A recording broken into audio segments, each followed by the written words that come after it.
Thank you. So in a world that often feels like it's defined by scarcity of time, of resources, of genuine connection, I invite you to consider what a life of true abundance looks like. Not one defined by material possessions, but by the richness of purpose, meaning, and genuine connection. So it is the end of March or the beginning of April, you name the year. I'm surrounded by a pile of documents as April 15th looms. The drudgery is there, and as I go through all the documents, I come to the final piece, my prize, all of my Goodwill receipts. 5, 6, 7, 8, who knows how many times I went to Goodwill the year before. I feel a sense of the need to purge of all the belongings out of my house. They all get piled in bags, hidden from my husband so he doesn't see all the things that just got purchased and are going back out the door to Goodwill. And a week after the purge, a trip to Ala fills the drawers back up.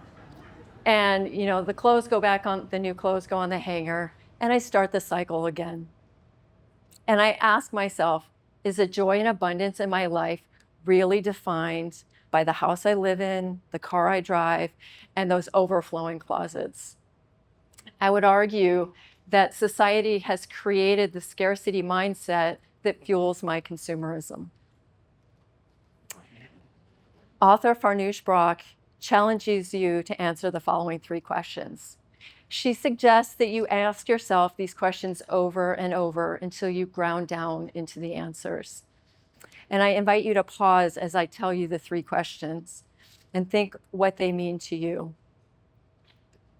What is it that you really want? What is your dream, your desire, the thing that you want the most?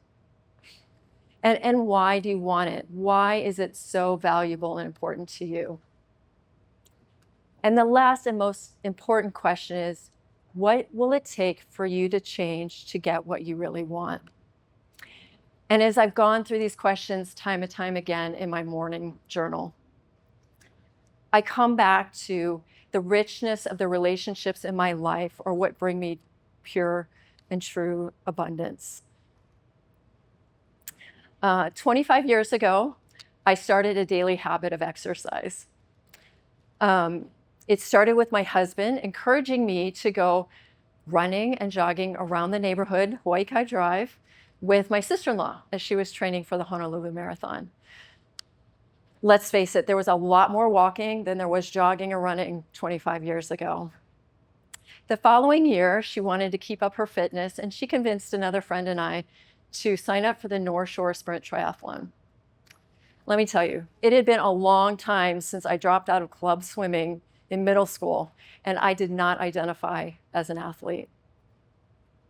I finished in the bottom 5 of that first race, and every painful mile convinced me that I could do more and more. Hundreds of races later, including marathons, Ironmans, and running 50 miles for my 50th birthday, I finally identify as an athlete.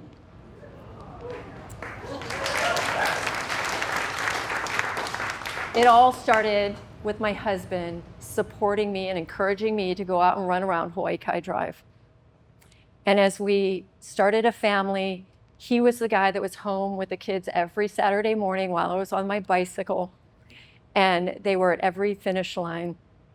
And if any of you have ever spectated a marathon or an Ironman, the hardest job is being the spectator, and especially when you've got toddlers and a stroller in tow. So he's been an amazing partner to me, and I love him and appreciate him for that. But what gets me up at 4:30 in the morning to go do the dreaded speed workout, or jump in the cold pool, or ride my bike in the dark, it's a community of friends that have supported me through all these years.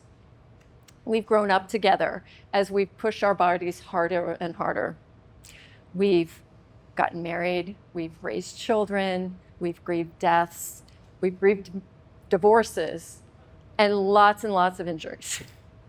But I would tell you that it is the abundance of those relationships that feeds me every day, not the new dress in my closet and not the new kitchen utensil in my drawer.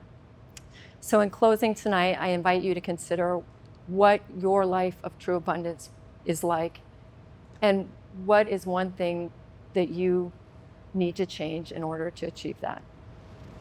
Thank you.